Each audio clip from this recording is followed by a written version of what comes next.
hijrah Rasulullah SAW adalah dalam rangka meninggalkan darul kufur menuju darul Islam, yakni meninggalkan sistem jahiliyah menuju penegakan sistem Islam. Hijrah Nabi Shallallahu Alaihi Wasallam ke Darul Islam di Madinah adalah dalam rangka menerapkan dan menegakkan syariah Islam secara kafah. Di Madinah, Rasulullah SAW adalah pemimpin negara Islam. Kekuasaan yang beliau terima di Madinah dari kaum Ansor bukanlah sekedar kekuasaan semata. Sebab jika sekedar kekuasaan semata, hal itu sudah bisa beliau dapatkan di Makkah. Kekuasaan beliau di Madinah tidak lain adalah kekuasaan yang menolong atau sultanan nasyiran. Ini sebagaimana turunnya ayat yang memerintahkan beliau hijrah.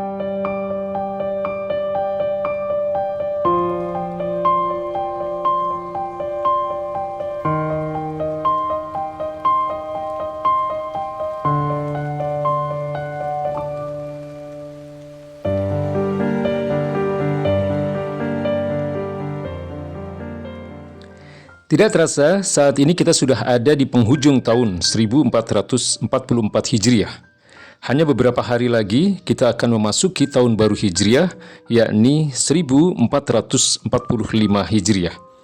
Sebagian umat Islam menjadikan tahun baru Hijrah sebagai momentum untuk melakukan refleksi atau perenungan, kontemplasi atau muhasabah, bahkan mungkin menetapkan sejumlah resolusi atau tuntutan baru untuk masa depan hidupnya agar lebih baik. Hal yang sama sudah seharusnya dilakukan oleh kaum muslim yang merupakan penduduk mayoritas di negeri ini. Bahkan saat ini sudah saatnya kaum muslimin secara kolektif di negeri ini berani melakukan semacam koreksi terhadap sistem kehidupan sekuler yang dijalankan selama ini, yang terbukti bermasalah. Baik terkait sistem ekonomi, sistem hukum, sistem peradilan, sistem politik dan pemerintahan, sistem pendidikan maupun sistem sosial dan lain-lain.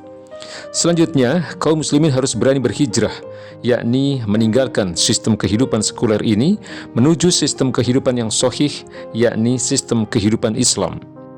Selama kaum muslimin tidak memiliki tekad dan keberanian untuk berhijrah, yakni meninggalkan sistem jahiliyah ini menuju sistem Islam, maka nasib mereka tidak akan pernah berubah, bakal tetap terpuruk dan terjajah. Karena itu, hiruk-pikuk pilpres, atau pemilihan presiden dan pemilu yang rutin digelar setiap 5 tahun sekalipun tidak akan pernah menghasilkan perubahan yang berarti. Pasalnya, pada faktanya, pilpres atau pemilu hanya menghasilkan rezim baru yang berganti wajah, tetapi tetap dengan menjalankan sistem yang sama, yakni sistem sekuler yang bermasalah, yang notabene adalah sistem jahiliyah, bukan menerapkan syariah Islam secara kafah. Secara bahasa, al-hijrah merupakan isim dari fi'il hajaro. Maknanya adalah meninggalkan. Dalam hadis Nabi Muhammad SAW dinyatakan misalnya, wal muhajiru man hajara ma nahallahu anhu. Orang yang berhijrah adalah orang yang meninggalkan apa saja yang telah Allah larang. Hadis riwayat Bukhari. Hijrah dalam pengertian ini tentu wajib dilakukan oleh setiap muslim. Adapun menurut istilah khusus, menurut Ar-Raghib Al-Asfahani, hijrah berarti keluar dari darul kufri, yakni wilayah yang menerapkan hukum-hukum kufur, menuju darul iman, yakni wilayah yang menerapkan seluruh hukum Islam. Makna hijrah seperti ini semakna dengan apa yang dinyatakan oleh Al-Jurjani dan Al-Qurtubi yang menyatakan al-hijrah wahiyya al-khuruj min daril harbi ila daril Islam. Hijrah adalah keluar atau berpindah dari negara yang diperangi atau negara kufur ke negara Islam. Hijrah semacam inilah yang dilakukan oleh baginda Nabi Muhammad SAW dari Mekah, yang saat itu merupakan darul kufri, yaitu negeri kufur, menuju Madinah, yang saat itu telah berubah menjadi darul Islam atau daulah Islam atau negara Islam. Hijrah dalam makna khusus inilah yang dijadikan awal penanggalan dalam Islam. Oleh karena itu, tatkala mendiskusikan tentang penanggalan Islam, setelah mendengar berbagai usulan para sahabat, Khalifah Umar bin Khattab radhiyallahu an menyatakan, bal nuwarrihu li muhajiratu Rasulullah fa inna muhajaratuhu farqu bainal haqqi wal batil. Akan tetapi kita akan menghitung penanggalan berdasarkan hijrah Rasulullah, karena sesungguhnya hijrah beliau itu telah memisahkan antara kebenaran dan kebatilan. Hijrah Rasulullah Sallallahu Alaihi Wasallam dari Mekah ke Madinah merupakan peristiwa penting yang mengubah wajah umat Islam saat itu. Umat yang awalnya tertindas dan teraniaya di Mekah selama 13 tahun, setelah hijrah ke Madinah dan menegakkan tatanan masyarakat yang Islami dalam sebuah negara, berubah menjadi umat yang mulia, kuat, dan disegani. Sebagaimana kita ketahui, sistem apapun selain sistem Islam adalah sistem jahiliyah, termasuk sistem kehidupan sekuler yang diberlakukan di negeri ini.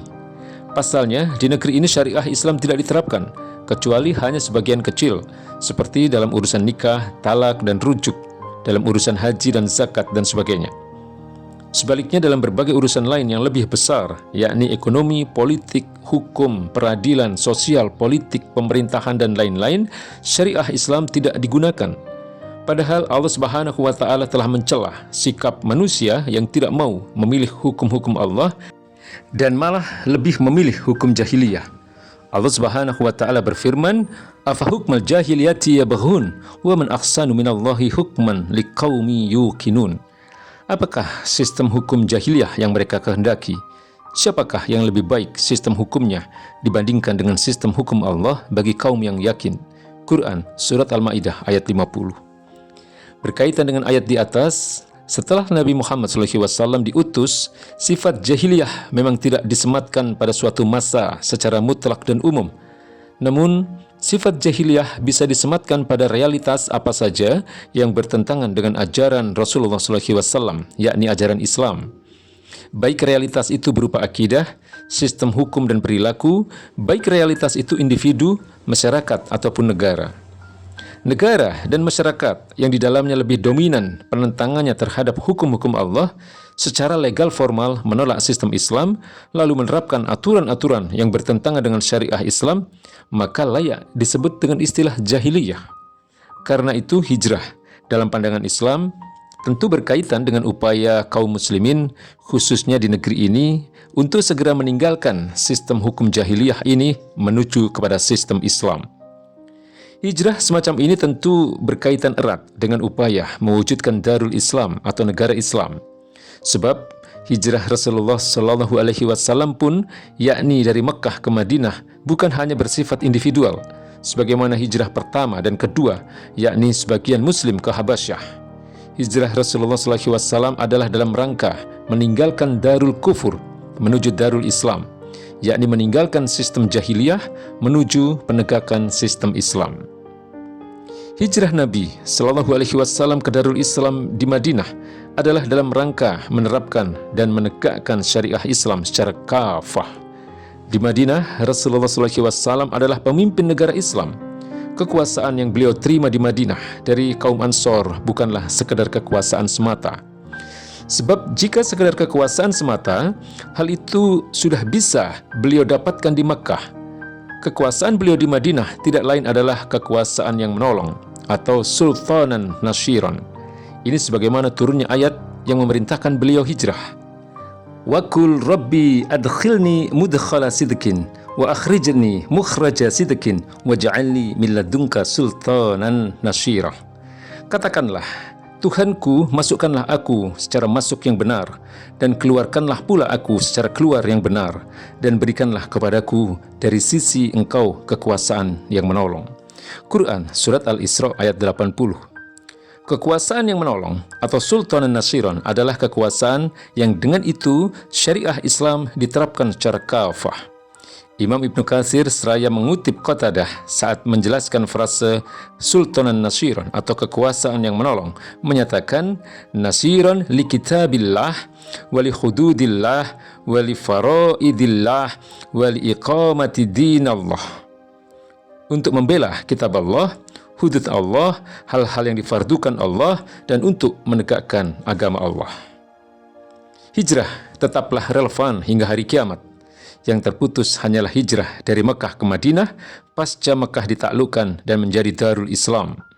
Dalam situasi sekarang, hijrah bisa kita lakukan dengan berpindah dari suatu tempat yang kita khawatirkan menggoyahkan keimanan kita, sementara kita tidak sanggup berupaya mengubahnya menuju tempat yang dipenuhi suasana keimanan, meninggalkan pekerjaan yang banyak kemaksiatannya beralih ke pekerjaan yang halal, meninggalkan keadaan yang bisa membuat kita melanggar aturan Allah, menuju keadaan yang mempermudah kita mendekatkan diri kepadanya. Yang lebih penting lagi, sekaligus inilah esensi dari hijrah Nabi Shallallahu Alaihi Wasallam yang perlu diteladani adalah hijrah meninggalkan sistem jahiliyah saat ini, yakni sistem sekuler menuju sistem Islam. Karena sistem Islam ini tidak bisa tegak tanpa kekuasaan, maka semestinya perjuangan umat bukan sekedar diarahkan untuk menjadikan sosok Muslim yang saleh sebagai penguasa. Lebih dari itu, mestinya perjuangan umat Islam diarahkan untuk memilih dan mengangkat penguasa Muslim yang soleh yang kekuasaannya benar-benar digunakan untuk menegakkan syariah Islam secara kafah. Bukan malah sebaliknya, kekuasaan yang diraih itu digunakan justru untuk melanggengkan dan makin memperkokoh sistem sekuler yang notabene adalah sistem jahiliyah. Jika itu yang terjadi, sebagaimana saat ini, maka seluruh kaum muslimin bertanggung jawab atas keterpilihan penguasa yang nyata-nyata enggan menerapkan syariah Islam secara kafah dan malah melanggengkan sistem sekuler jahiliyah saat ini. Alhasil, marilah kita berhijrah secara total, yakni dengan meninggalkan sistem jahiliyah saat ini menuju sistem Islam dalam naungan daulah Islamiyah. Wallahu a'lam bishawab.